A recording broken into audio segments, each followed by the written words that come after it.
तुम्ही तर आता छाती बुडीत आहे मराठा मराठा. मी तर मराठ्याकडून बोललो, मग तर तुम्ही आमच्याकडून बोलायला पाहिजे. तुमचा काय समज आहे त्याच्याकडून बोलायला त्यांच्याकडून बोलायला? आणि ते पण 20 तारखेच्या आत तुम्हाला तो निर्णय घ्यावा लागणार आहे. नसतं आम्ही मात्र सगळे स्वरीची अंमलबजावणी केल्याशिवाय कोणाला सोडणार. अंमलबजावणी करायला फसवणूक करायला लागलं सरकार असं म्हणू शकता. मुंबईला गेल्यामुळे आपली फसवणूक केली, गोड गोड बोलले, आधी सूचना निघाली. तर मग आम्ही तर मराठ्याच्याच बाजून बोललो. तुम्हाला तर स्वाभिमान पाहिजे होता आमच्या बाजूनं बोलायचा. तुम्ही एकटेच काय ते काय तिरशिंगराव लागून गेले काय? मग मुख्यमंत्री साहेबांना जे त्यांच्या पत्रकार परिषदेत विषय घेतला ते अत्यंत अगोदर महत्त्वाचं. आपण प्रेस कालच ठेवलेली, आपण त्यांची झाली म्हणून आपण नाही घेतलेली.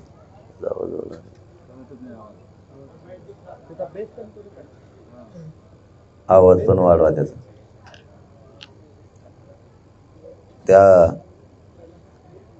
त्यांच्या अगोदरच आपली प्रेस ठरली होती, परंतु सकाळी त्यांची झाली म्हणून काही गोष्टी स्पष्ट झाल्या. त्यांचं म्हणणं आहे मागासवर्ग आयोगानं अहवाल दिलाय, आज सरकारनं तो स्वीकारलाय. 20 तारखेला त्यासाठी अधिवेशन आहे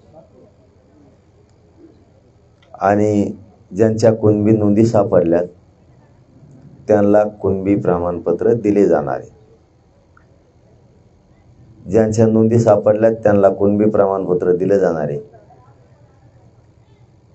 आणि हे जे आपण ओबीसीतून आता जो अहवाल ओबीसी मागासवर्ग आयोगानं दिलाय, नोंदी नसलेल्या मराठ्यांसाठी ते आरक्षण आहे असं त्यांचं म्हणणं आहे. आपलं म्हणणं स्पष्ट आहे त्यांना, आणि हेच त्यांनी मनात धरावं. जे कोणत्या 150 लोकांसाठी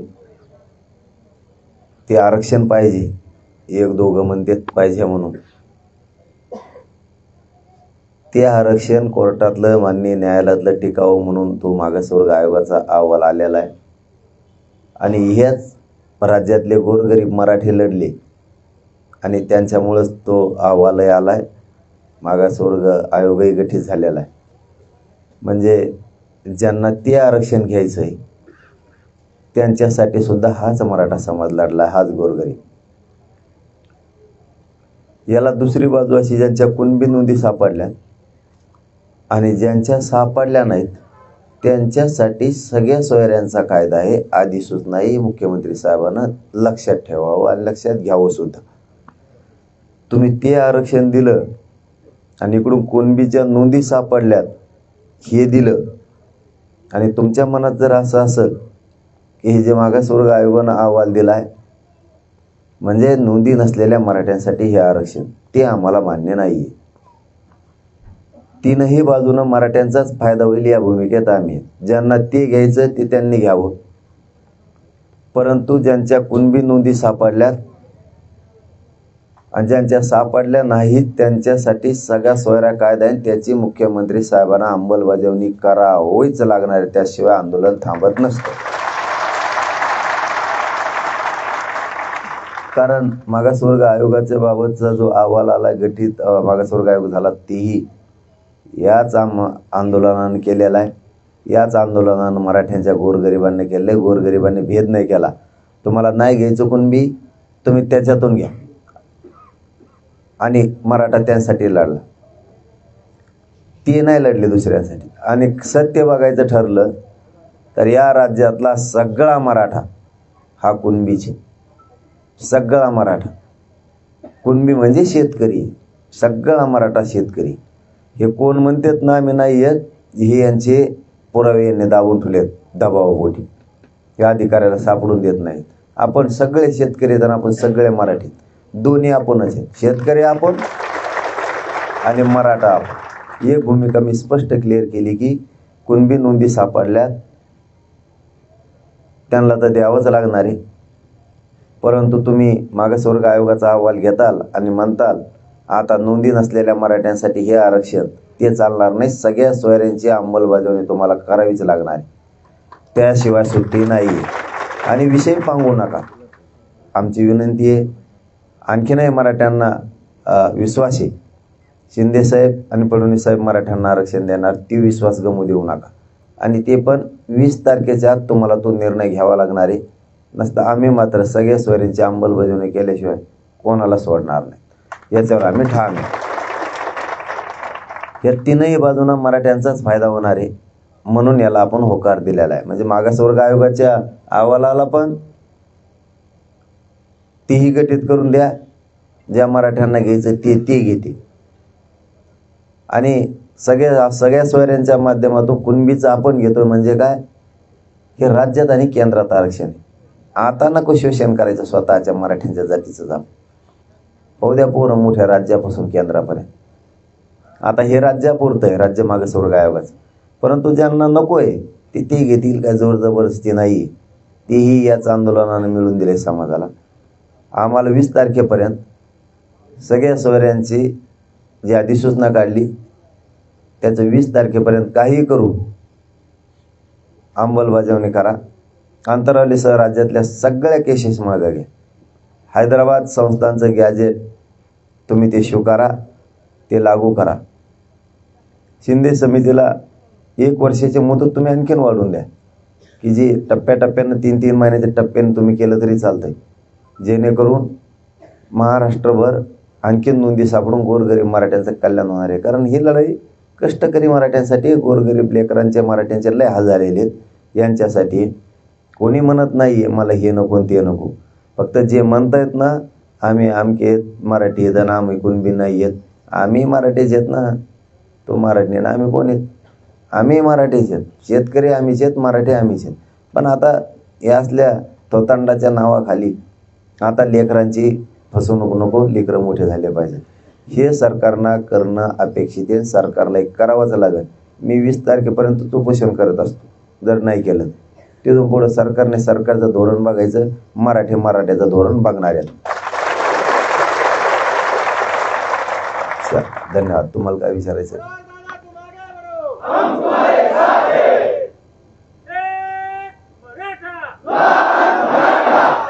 थांबा. नाही, त्याला कामच काय.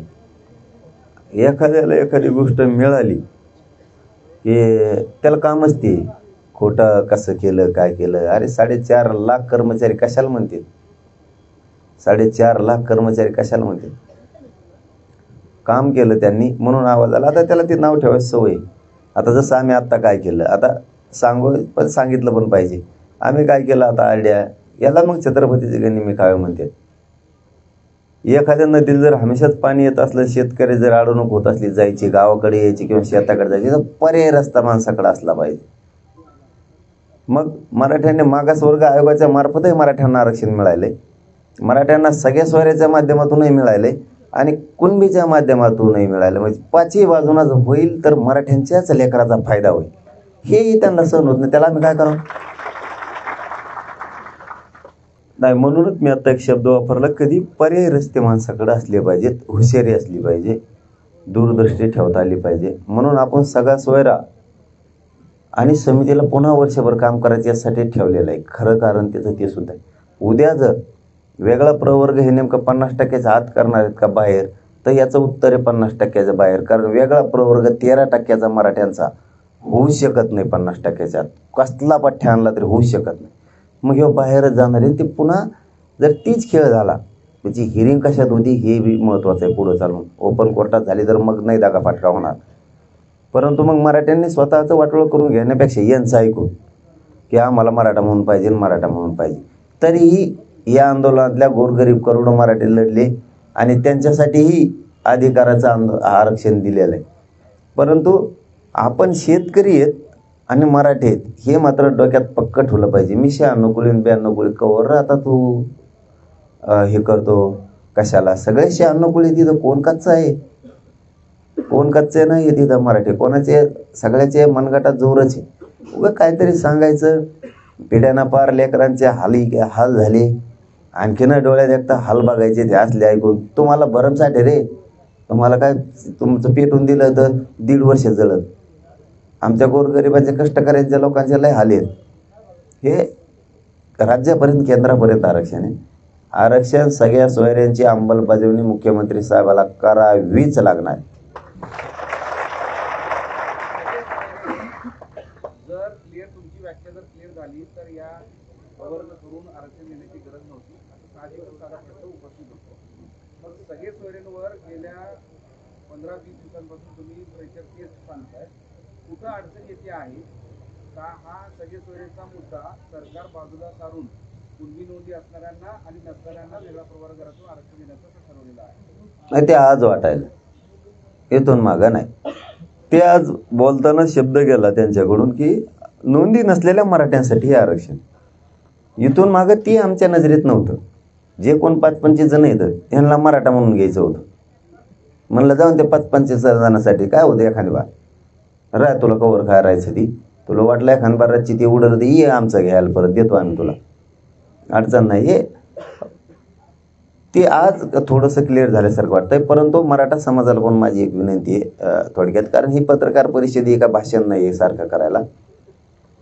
मुंबईला गेल्यामुळं आपली फसवणूक झालेली नाही, अंमलबजावणीत फसवणूक झाली असं तुम्ही म्हणू शकता. समजून घेत जा. कधी पण अंमलबजावणी करायला फसवणूक करायला लागलं सरकार असं म्हणू शकता.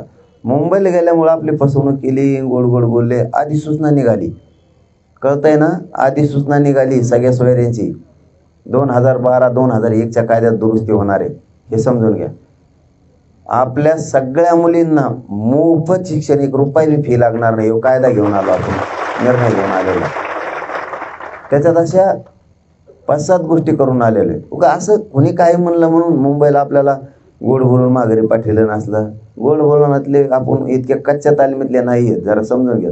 हा, तुम्ही एक म्हणू शकता की अंमलबजावणी सरकार फसवणूक करायला लागलं, हे म्हणू शकता. ते समाज ऐकायला तयार नव्हता. काय झालं, आमचं दोघांचं एकमेकाचं एवढं आतून नातं झालं आता समाजाचं आणि माझं. आम्ही एकमेकाला किती बोलतो, खवळतो, पण आम्ही लांब जात नाही. त्यांच्या खालून किंकाळ्या येणं ते सहन होण्याच्या पलीकडच्या होते. आणि समाज दम खायला तयार नव्हता. समाजाने वेगळंच आंदोलन हातात धरायची तयारी सुरू झाली. त्यापेक्षा आपणच स्वतःला सलाईन लावून घ्या, आणि त्या सलाईन लावून घेतल्यात. आणि माननीय न्यायालयाचा पण निर्णय आला होता. परंतु माझा समाज खऱ्याने सांगतो, एखादी जरी माझ्याकडून चूक झाली तरी मी त्या गोष्टीसाठी समाजासाठी लढणारच आहे. त्याच्यामुळे कोणी शंका गैरसमज केला म्हणून लगेच तिथंच विषय संपलाय का? पुढं आहेच ना आणखीन. कोणी जर म्हणलं आपल्याला फसवलं फसून पुन्हा सुरू करू डबल. आपण काय मोडक्या पायाचे आहेत का त्यांच्यावर? पुन्हा सुरू करू ना. आपण आपला विश्वास ठेवून आपण मिळवायचं. सगळे सोयरा कायद्यावरच आपण ठाम आहेत. तुमच्या प्रश्नाचं उत्तर, सगळ्या सोयऱ्याची अंमलबजावणीच पाहिजे आणि 20च्या आतच पाहिजे. माननीय शिंदे साहेबाचं आणि माननीय फडणवीस साहेबाचं जर काही गोड गैरसमज असला की कुणबी नोंदी मिळाल्यात त्यांना आरक्षण देऊ आणि ज्यांच्या नोंदी मिळाल्या नाहीत त्यांच्यासाठी हे देऊ, त्यांनी तो गैरसमज काढून टाकावा. आम्हाला सगळ्या सोयऱ्याची अंमलबजावणी पाहिजे. ती गठीत केला त्याच्यासाठीही गोरगरीब समाज लढलाय. यांच्यामुळेच तो गठीत झालेला आहे मागासवर्ग आयोग. पण ते 5-25 जणांसाठी 12-13 जण आहेत त्यांना लागत ती, त्यांच्यासाठी तर आपलं मोठं मन आहे. जसं मोठं मन आहे या समाजाचं, माझं नाही म्हणत, माझ्या समाजाचं एवढं मोठं मन आहे, तुम्हाला ते लागत तुम्ही ते घ्या, आम्ही हे घेतो, आम्हाला जे पाहिजे ते. इथं काय जोर जबरदस्ती नाही. आणि याच्या पलीकडे सांगतो, जे मुलींसाठी मोफत शिक्षण आणलंय फार मेडिकलपर्यंत आहे, त्याच्या सगळ्या जाती धर्मांच्या मुलीला सुद्धा आणलंय. सगळ्या जाती धर्मातल्या, म्हणजे आमच्याकडे असला आखूडपणा नाही. केशेदचा JR आणला, केशेदचा, सगळ्या जाती धर्माच्या आमच्यामुळं मागं व्हायला लागल्या.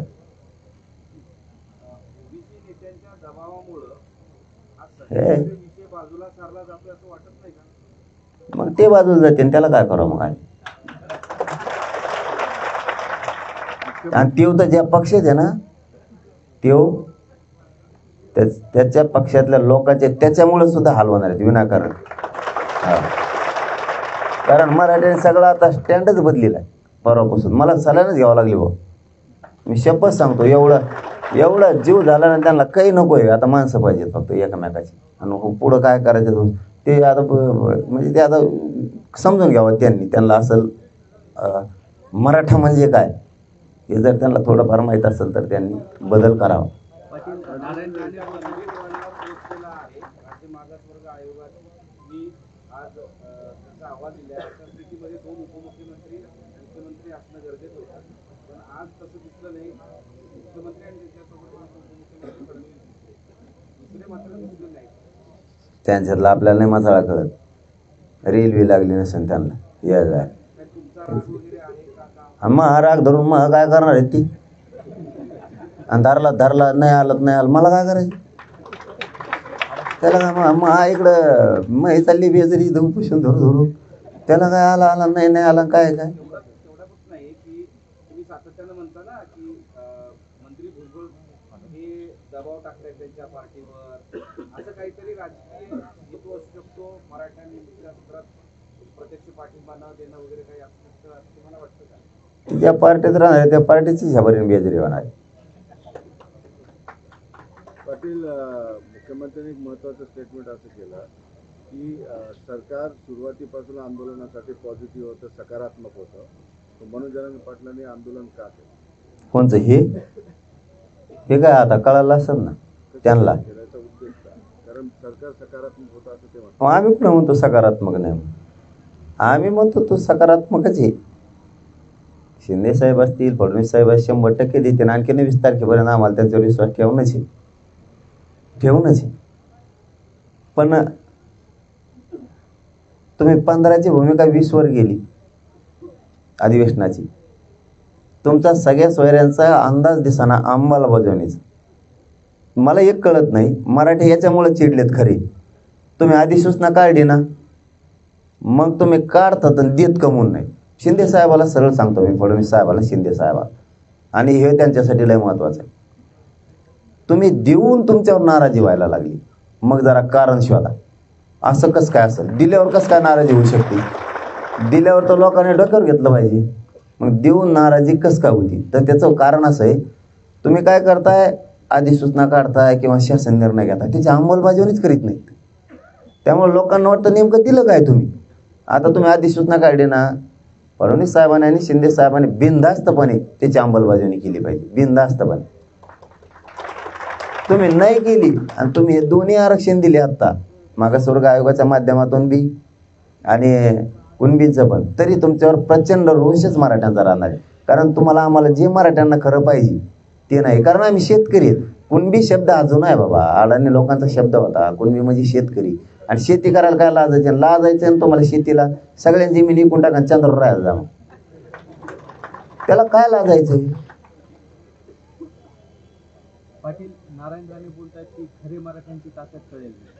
खरे मराठी कोण आहेत, म्हणजे आपली ताकद ओळखावी आणि अंतरावर पडून राहावं, नाट्य करावी, तसं नारायण राणे म्हणतात. मला आणखीन एवढ्या वेळेस त्यांना सुट्टी द्यायची. एवढ्या वेळेस निलेश राणे साहेबाला विशेष करून माझं सांगणं आहे, तुम्ही त्यांना थांबवा. कारण मला सुद्धा काही मर्यादा येतात. मी कचरा लागेल धुवून काढीन, मी सोडणार नाही इथून पुढं. हां, कारण मला सुद्धा मर्यादा आहे. तुम्हाला काय बोललो आम्ही? चला, काय बोललो तुम्हाला? नारायण राणे साहेब या शब्दाबद्दल माझ्या तोंडातून बरं शब्द आहे का? अरे बाबा, नरेंद्र मोदी साहेबाला सुद्धा स्वाभिमान आहे ओबीसीचा. कारण त्यांनी 2 भाषणात असं बोललेलं आहे. ती उदाहरणार्थ जर आम्ही त्यांना बोललो असतो तर तुम्ही तर आता छाती पिढीत मराठा. मी तर मराठ्याकडून बोललो, मग तर तुम्ही आमच्याकडून बोलायला पाहिजे. तुमचा काय संबंध रे त्याच्याकडून बोलायला त्यांच्याकडून बोलायला? काय संबंध? तुम्हाला बोललो आम्ही काही? तुमच्याबद्दल काही शब्द काढला? तुम्ही कोण त्याची रिवडणार त्यांची तिकडची? तुम्ही कोण? अरे त्यांना जर स्वाभिमान आहे, ते त्यांच्या भाषणात म्हणलेत ओबीसीच्या बद्दल, तुम्ही तर मग मराठा म्हणून आरक्षण पाहिजे म्हणता मला स्वतःला.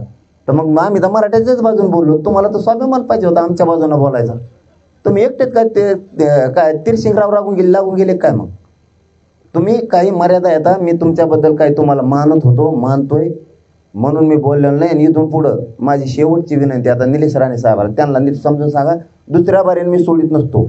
हां, मी बघणारच नाही मग कोण आहे काय आणि केवढ्याचा. त्यांचं वय आहे, मी त्यांचा आदर करतोय. मोठ्या किमतीचा माणूस आहे. आपल्यासारख्याच्या लेकराच्या तोंडातून शब्द देऊन त्यांना डाग लागू नये. मग भावना समजत असले समजून घ्या. नसता मी पुरा पाणवतारा करीत असतो, एक सोडीतच नसतो. कारण त्यांना आम्ही काहीही बोललेलो नाही. असं त्यांचं झालं 5 वेळेस, आणि 5 वेळेस आम्ही त्यांना सांगितलं की तुम्ही बोलू नका, पण त्यांना काय दम निघत नाही. त्याच्यामुळे शेवटची संधी, आणि ते निलेश राणे साहेबाला मुद्दा म्हणून सांगतोय मी हे, की तुम्ही त्यांना सांगा, कारण आपल्या क्षमता आता ऐकून घ्या. ते उद्या जरी बोलले तरी सोडणार नाही. हो, आणि ते आत्ता 1 घंट्याने बोलले तरी नाही सोडणार. आणि त्यांची ज्यांनी तयारी असणार खेटायची त्यांनी खेटायची तयारी मग आपली त्यांना. हां,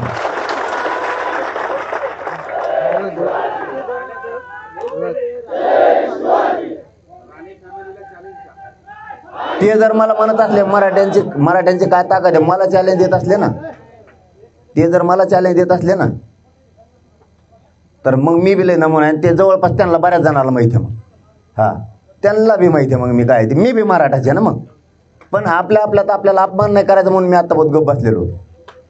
आम्ही तिसऱ्याला बोललो की तुम्ही लगेच मध्येच बोलायचं. तुम्हाला कोणी सांगितलं? तुम्हाला कोणी बोलायला सांगितलं? आम्ही तुमच्या विरोधात एक शब्द, तुम्हाला जर जातीचा एवढा स्वाभिमान आहे तर आम्ही जातीकडून बोलतो, त्या टायमाला तुम्ही आमच्याकडून बोलायला पाहिजे. आम्ही तिसऱ्याला बोललो की हे मध्येच पडत येत लगेच. आणि तुम्ही काय ठेका घेतला का? आणि तुम्ही मध्ये पडाल, तुम्ही गुंड आहेत. आणि इथं सामान्य मराठी काय कच्चे समजेले काय तुम्ही? मग मराठ्यांच्या विरोधात तुम्ही जायलाच नाही पाहिजे. एवढा मोठा उंचीचा नेता आहे, महाराष्ट्रातला सगळ्यात मोठा मराठ्यांचा उंचीचा नेता आहे, आणि तुम्हाला नाही बोलून जात आहे. तुम्हाला बोललं तर ठीक आहे. आणि आथरुणात पडून नाटक उपोषण 4 दिवस करून बघा, कुंकुन हवा निघन ना, मग कळत.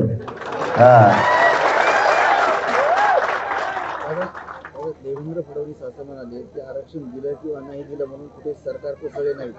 देशभराच्या आरक्षण आंदोलनाचा निवडणुकीवर परिणाम झालेला नाही. आता देवेंद्र फडणवीस साहेब काय म्हणले मला माहित नाही, परंतु आमचा शिंदे साहेबांवर देवेंद्र फडणवीस साहेबांवर विश्वास आहे. काय असतं, कशाने काय पडतं आणि कशाने काय पडत नाही. आरक्षण दिलं सरकार पडतं का नाही पडतं मला नाही माहित, पण मराठी काही करू शकतात एवढं मात्र मला माहिती, मी ती खात्री देतो. काय असतं, आणि कोणाला जर ते परत एक सांगता राहून गेलं तर कोणाला जर वाटत असलं आथरुणात नाटक फिटक ना, काय असतं, माणूस थोडं ऑटोमॅटिक खूप दिवस झाल्यामुळे, रक्त कमी झाल्यामुळे चिडचिड होत असते. एखादा अर्धा शब्द जात असतो. शेवटी आम्ही लेकराच्या वयातले, समजून घ्यायला लागतं.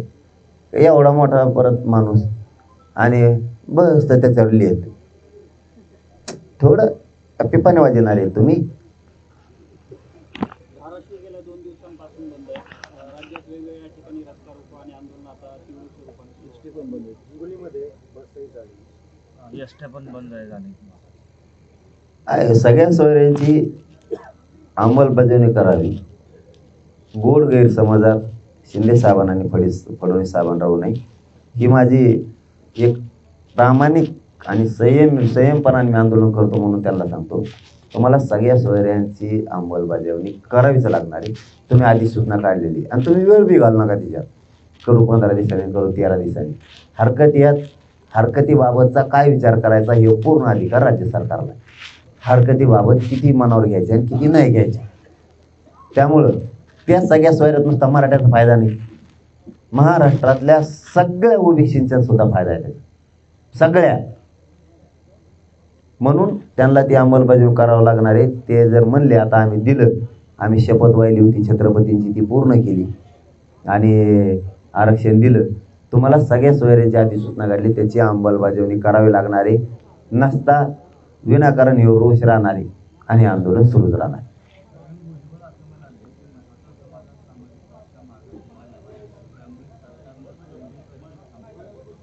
आता भुजबळाला तरी काय माहिती हो.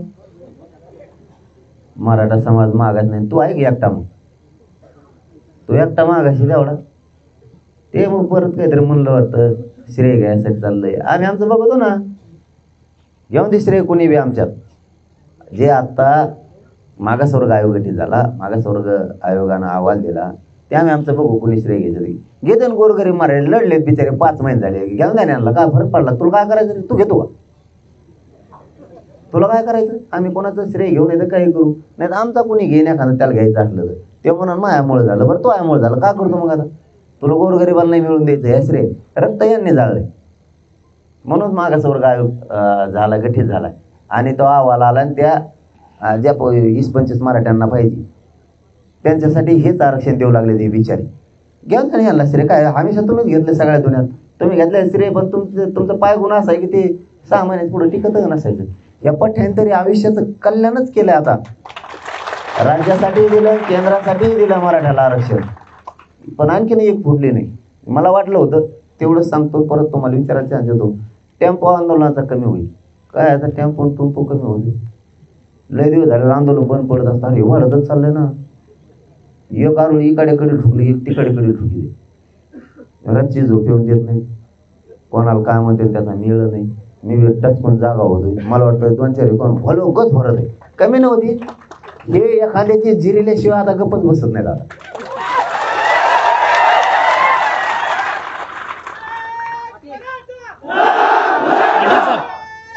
काल मुख्यमंत्र्यांची OSD तुम्हाला भेटून गेलेली आहे, नेमकं काय त्यांचं म्हणणं होतं, काही चर्चा झाली का? दुरुस्ती ते तेवढ्या झलपट्याला माझ्या सांगितलं, ते घालते झलपटे मी लिहून द्यायला आणि ते लिहून घ्यायला. 2च लफडे चालू आहेत त्या दिवसापासून. तेच सांगितलं त्यांना, तुम्हाला अंमलबजावणी करावी लागणार. पाटील भुजबळ म्हणाले की बळजबरी कोणालाही ओबीसी मध्ये घेऊन नका. अरे ती काय गप्पा सांगा, 1-2 प्रश्न झाले त्याचा येतोच. ओबीसी मध्ये घेऊ नका. मग आता आम्ही ओबीसी येतो, तू कोण आहे? तो चिकित्सा करायला लागणार, तो ओबीसी आहे का? तो तळाला मिळणार राहिला, तो आपला 1967 जाऊन बसला फुकटात आरक्षणात, खातो. तो काय आता ते काय, त्याला काय, त्याला एखादं घरकुल लागत असला द्यावं आपण गप्पच म्हणा. सकाळी बोलताना तुमचं नाव घेतलं नाही अशी एक चर्चा आहे, ते फक्त आंदोलक असं म्हणाले. त्यावरून असं एक बोललं जातं की तुमच्यावर नाराज आहे. कोण? यापूर्वी ज्यावेळेस मुख्यमंत्री बोलायचे त्यावेळेस मनोज जरांगे पाटील यांनी आंदोलन मागे घ्यावं असं वगैरे तुमचे नाव घेऊन सांगायचे, विनंती करायची. पण आज असं म्हणाले की आंदोलकांनी आंदोलन करायला नको होतं आणि आंदोलन थांबवावं असं ते म्हणाले. त्यामुळे आता चर्चा सुरू झाली की मुख्यमंत्री नाराज आहेत. ते कोण पण ते म्हणजे तेच लय अर्थ होते, ते म्हणजे कोण, ते लय दानगाले अर्थ होते. हा मुख्यमंत्री का? म्हणाले की नाव न घेता की आंदोलन करण्याची गरज नव्हती तरी केलं, पण आंदोलन मागे घ्यावं आंदोलकांनी असं म्हणाले. एरवी ते मनोज जरांगे पाटील यांना शब्दशः नाव घेऊन आवाहन करतात. त्यामुळे नाराज आहेत का तुमच्यावर असा एक नाही, प्रश्न उपस्थित होतो. ते मला नाही माहित नाराज आहेत कशाने असले मग त्याला नावी लागली. कारण त्यांचे शब्द काय आम्ही मराठ्यांनी 5 महिन्याखाली पडून दिलेले नाही, आणि नाव घ्यावंच असं काय नाही. आणि आपण सांगितलेलं आंदोलनाला बसायचं 14 दिवस झाले, आणि एवढंच म्हणलं होतं सगळ्या सोयऱ्यांची अंमलबजावणी कोणत्या तारखेला करणार आहे ते सांगा. नाही केलं तो उपोषणाला बस. तुम्ही सांगितलंच नाही, मी बसलो, आणि आणखीन तर काहीच नाही. 20-21च्या नंतर तुम्ही जर त्याची अंमलबजावणी नाही केली, आंदोलन तुमच्या हाताच्या बाहेर जाणार.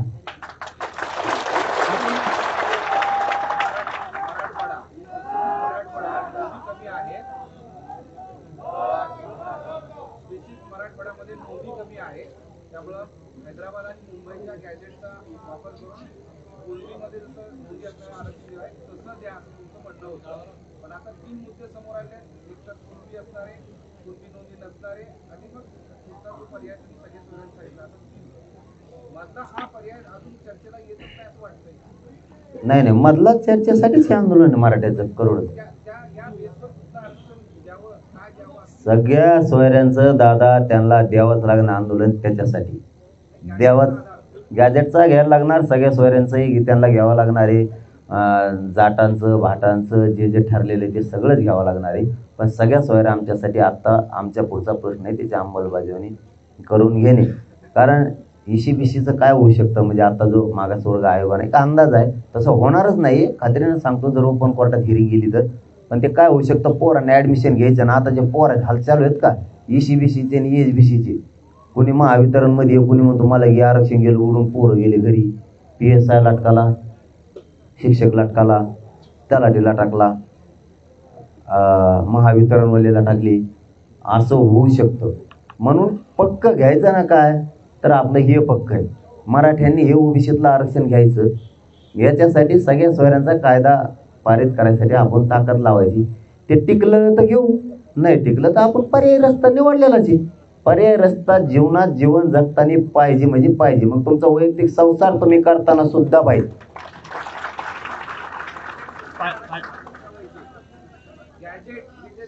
बजेट आहेत ते कुठं चिकटावायचे, सगळे सोयऱ्याला चिकटावायचे, राज्य मागासवर्ग आयोगाने आता जे सरकार त्याला चिकटावायचे, का कुणबीला चिकटावायचे, कशाला चिकटावायचे? ते नोंदीच्या बाबतीत कामाला येणार आहे.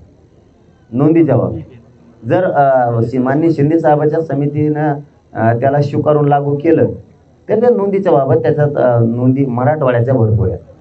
त्यामुळे ते मराठवाड्यात होईल. बॉम्बे गॅजेट हे बॉम्बे गव्हर्नमेंटच्या साठी कामाला येईल. सातारा संस्थांमध्ये येणारा परगाणा जेवढा होता पूर्वीचा त्यांच्या कामाला येणार. पाटील साहेब काल आले चिवटे जे आले त्यांचे तुम्ही सुधारित त्यांना अध्यादेशाबाबत सांगितलं, आता ते मसुदा घेऊन परत येणार आहेत किंवा काय, काही तुम्हाला काही कल्पना दिली का त्यांनी? नाही, येतो म्हणले होते पण ते काय मिळेल नाही. परंतु आपण आपल्या भूमिकेवर ठाम आहे. कोणत्या आम्ही दिलेल्या व्याख्यासह सगळे सोयऱ्यांचे अंमलबजावणी करणे. तुम्हाला जर वाटत असेल आम्ही नोंदी नसलेल्यांसाठी हे मागासवर्ग आयोगाच्या माध्यमातून वेगळा प्रवर्ग करून दिलं, ते अशक्य आहे. ते तर आहेच मराठ्यांसाठी, परंतु आपला जा हा करोडो मराठ्यांना लढा उभा केलेला आहे सगळ्या सोयऱ्यांसाठी आणि कुणबी नोंदीसाठी. हे लढा कायम सुरू राहणार काय. मग तिकडे ते आचारसंहिता लागू नाही तर विचारसंहिता लागू. मागास आयोगाचं आरक्षण, सगळे सोयीबाबतचं आरक्षण, कुणबी प्रमाणपत्राचं आरक्षण, तिन्ही आरक्षणाच्या मुळे मराठ्यांचं भलं होईल असं तुम्ही सतत म्हणता. जे तिन्ही आरक्षण लागले तर कोणताच मराठा सुटू शकत नाही, हे सुद्धा वास्तव आहे. पण तुम्हाला मागास आयोगाच्या आरक्षणाबद्दल काय भीती वाटते, त्याबद्दल तुमच्या मनात शंका काय? नाही, अहवालाबद्दल मला शंका नाही, थोडी सुद्धा शंका नाही. अहवालाबद्दल नाही शंका मला, थोडी सुद्धा. अहवालाबद्दलची कसली शंका नाही मला. परंतु ते कोर्ट आहे, त्रुटी भराव्या लागणार आहेत, त्यासाठी हा अहवाल सादर करावा लागणार. मग ते अरे बंद पडे, जर ते ओपन कोर्टात हिअरिंग नाही झाली, ओपन कोर्टात जर त्याची हिअरिंग नाही झाली तर मग मात्र अवघड. आणि ओपन कोर्टात झाली तर मग मात्र त्याला कुणीच जोडू शकत नाही, कुणीच. पण मागच्या गोष्टीचा सगळा अनुभव घेऊन सरकार पुन्हा तोंड कशी पडणार नाही याच्यासाठी सरकार काही प्रयत्न करणार सुद्धा नाही असं वाटतं. ओपन कोर्टाचा विषय आहे ना. त्यांनी प्रयत्न आता केलाय. मागासवर्ग आयोगासाठी मनुष्यबळ वाढवून कुटाणा केला, मनुष्यबळ वाढवलं, कर्मचारी वाढवले, मिळवले. पण त्याच्यात जर काय असतं क्युरिटी पिटिशन आणि रिव्ह्यू याच्यातला अंतर खूप मोठा आहे. ते ओपन कोर्टात जाईलच याच्यात खूप शंका आहे. पण जर ओपन कोर्टात गेलं तर त्याचा फायदा नक्की होईल. 100% फक्त महाराष्ट्राच्या मराठ्यासाठी नसणार आहे, तर देशातल्या 23 राज्यांसाठी त्याबद्दल सरकारला विचार करावा लागेल. त्यामुळे अख्ख्या देशाचा तो प्रश्न होईल. अख्ख्या देशातलेच मराठी शेतकरी आहेत. इकडंच घुसा म्हणा आमच्यात, सगळे शेतकरी आहेत. अहो शेती मला नाही येत एवढंच लय वाईट वाटतं. हे सगळे क्षेत्रीय मराठी आहेत, सगळेच लढणारे आहेत, सगळे शेतकरी आहेत. फक्त शेतीला जुना शब्द कुणबी होता. हे जे म्हणतात ना आम्ही नाही येत, हे यांचे दप्तर निघून द्यायनात बाहेर, हे दाबून ठेवले दबावाखाली मंत्र्याचे. यांचे सुद्धा कुणबी सगळ्याची टोटल जुने रेकॉर्ड काढणे यांची कुणबी म्हणून निघते. कारण शेतकरीचे दाबून निघणार नाही तर काय होणार. दिल्लीमध्ये शेतकऱ्यांचं एक आंदोलन सुरू आहे. केंद्र सरकार त्यांच्या म्हणणं ऐकून घ्यायला तयार नाही. 4 ते 5 दिवस झाले त्या ठिकाणी शेतकऱ्यांचं म्हणणं ऐकून घेत नाही. तुम्ही शेतकरी म्हणून बोलताय म्हणून विचारलं की ते सुद्धा आंदोलन शेतकऱ्यांचं नाही. आता ते आंदोलनाच्या बद्दल दिल्लीतल्या शेतकऱ्याचं मला नाही माहिती. परंतु हे मिटूस तर आपल्याकडे त्या दिवशी सुद्धा त्यांचे 5-7 राज्यातले प्रमुख आले होते मुंबईत. आपण मराठा आरक्षणाचा विषय मार्गी काढल्याशिवाय शेतकऱ्याच्या हात घालणार नाही. पण एकदा जर शेतकऱ्याच्या हात घातला तर पाणीच बाहेर काढणार, खडकातून सोडणार. धन्यवाद. सलाईन घेतलेला आहे आणि महाराष्ट्रातील मराठ्यांना एक प्रश्न पडला की उपोषण किती दिवस चालणार आणि हे थांबणार कधी, त्याचं उत्तर नाही. आता हे उपोषण अंमलबजावणी उत्तर सुरू राहणार आहे सगळ्या सोयऱ्यांची. परंतु 20 तारखेला जर अधिवेशनात किंवा 21 तारखेला जर त्यांनी याच्यात काय त्यांच्या मनात परिवर्तन करून ते जर त्यांच्या आडमुठ्याच भूमिकेवर राहिले तर मराठ्यांना आम्हाला बसावं लागणार आहे. नावेला आंदोलनाची दिशा समाज बदलिणारच, 100% बदलिणार आहे आणि त्याला त्याचा पश्चाताप येणार आहे नावेलाच.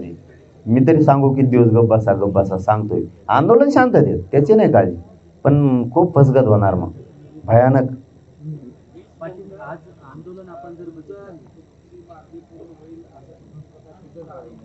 त्याच्यामुळं आंबेडकर काल असं म्हणाले की आता लोकसभा निवडणूक येते तर ज्यादा लोकसभेत निवडणूक लढवावं आम्ही वंचितच्या वतीने तुम्हाला पाठिंबा देतो. आणि तो आंबेडकर साहेब म्हणले ते त्यांचं मत आहे चांगल्या भावनेतून, परंतु सध्या आमचं डोकं इथं आहे आरक्षण. एकदा आरक्षण झालं, कालचा अवतार नाही बघितलं तुम्ही कसा लोकांना काय करते नाही, कोणाचा तांगा कुंकड पलटी करून कुंकड नेऊन टाकी दे. कारण हे बघा काय असतं शेवटी किती दिवस राजकारणासाठी करायचं आणि किती दिवस आपल्या स्वतःच्या लेकरासाठी करायचं याला सुद्धा प्रत्येकाला मर्यादा आहे. हे उगाच काय त्यांच्या जीवावर काय माझ्या मराठ्यांच्या अंगावर पांढरे कपडे नाही. ह्यो कचाकच कष्ट करतोय तेव्हा पांढरे कपडे अंगावर घालतोय. ह्यो काय आम्हाला काय कोणी 10 रुपयात तेल मीठ आणून देत नाही. हे आमचेच कष्ट करतात आणि आमचेच लोक आहेत. उगाच गुण काय गायचं, तेव्हा आमचा साहेब आणि तेव्हा तशा गाडीत आला, तो हे गाडी घाल तिकडे खड्ड्यात नदीत एखाद्या काय त्याचं मोठे पण सांगून आपल्या लेकराचं वाटलं व्हायला लागलं. त्याच्यापेक्षा मराठ्यांनी असं डोक्यात धरलं आता आपलंच लेकरू अधिकारी बनवायचं, पुन्हा हात पसरायची गरज नाही आपला. म्हणून मराठे आता काहीच नाही, कोणत्या पक्षाचा नेता असू द्या. आम्ही काय भाजपमधल्या मराठ्यांसाठी करत नाहीत का, शिवसेनेच्या मराठ्यांसाठी करत नाहीत का, राष्ट्रवादीच्या नाहीत का, कोणासाठी करत नाही. हे सगळ्याच इथं काय जाती इथं पक्षाचा आणि त्याचा काही संबंध नाही, सगळ्यांसाठी लढतील. तर हे पक्षाकडून उडीतील, आम्ही उडीतो जातीकडून आणि हे उडीतील पक्षाकडून आमचे असू. मग यांचे तांगे पलटीने व्हायचं काय होते.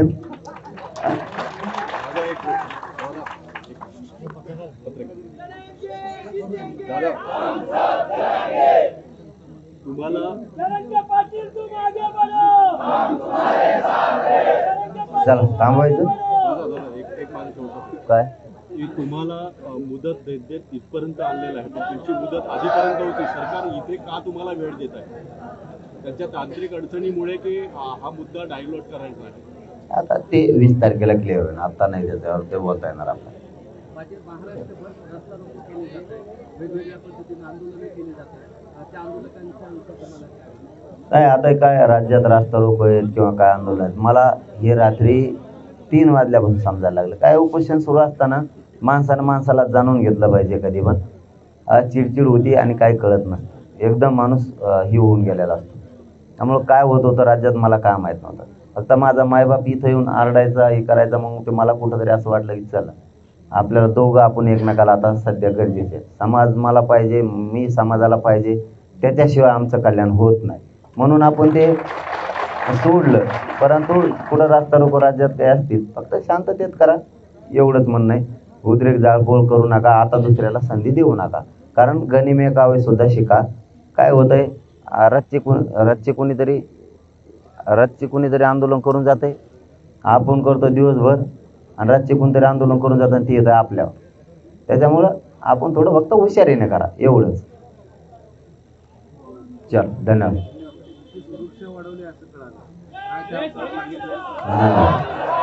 अधिकृत माहिती नाही मला, त्याची अधिकृत माहिती मला नाही. अलीकडच्या काळामध्ये जे प्रकार घडले आणि ते प्रकार आता ते चालूच राहते. बघूयात आपण गृहमंत्री साहेबांना, फडणवीस साहेबांना सुद्धा काही विशेष गोष्टी सांगायच्या राहिल्या त्या सांगणार त्याबद्दलच्या. कारण त्याच्यात त्यांनी काय तपास केला आहे किल्ल्यावरचा मला नाही माहिती, परंतु त्यात आणखी नाही 1-2 गोष्टी त्याही त्यांच्या कानावरती आपण टाकणार. चलो धन्यवाद. गोखले इन्स्टिट्यूटला मराठांचा अहवाल सादर करण्यासाठी प्रोजेक्ट दिलेला आहे दादा, परंतु त्याच्यामध्ये कुठलाही जो अहवाल तयार करणारा व्यक्ती आहे तो त्यामध्ये बसत नाही आहे असं आमचं गोखले इन्स्टिट्यूटकडे दिलेलं नाही. पण आता त्याच्यातली मी माहिती पूर्ण नाही देत. एवढ्या मोठ्या विषयावर बोलताना माणसानं कधी अधिकृत बोलत असताना माहिती घेऊन बोललेलं बरं. माझ्यासारख्यानं तरी कुठं अचानक कुणी तुमच्यासारख्या प्रश्न विचारला म्हणून काहीतरी थातूर माथूर उत्तर द्यायचं. त्यातली मी पूर्ण माहिती घेऊन, हो मी माहिती घेऊन त्याच्यावरती सांगतो. शंकर इन्स्टिट्यूटचा मी आहे म्हणून. बरं बरं. नाही त्यातली मला माहिती नव्हती. उगाच उत्तर देणं म्हणजे आपलं मग ते काय होतं, अति हुशारी दिसते. त्यामुळे मला माहितीच नाही. मी त्याची पूर्ण माहिती घेऊन डिस्कस करेन. त्यांनी दिलेल्या अहवालावरून तपास हे सर्वे करायला लागलेत आणि त्यातली प्रश्नावली सुद्धा जी आहेत ती याच्याशी आता मुख्यमंत्र्यांना तो अहवाल स्वीकारला. हो. त्यांच्या अधिकारात त्यांना कॅबिनेटमध्ये तो घ्यावा लागणार आहे. मग अहवाल कसा आहे त्याच्यानंतर ओपन होणार आहे. अगोदर कसा अहवाल ओपन होईल. चल धन्यवाद.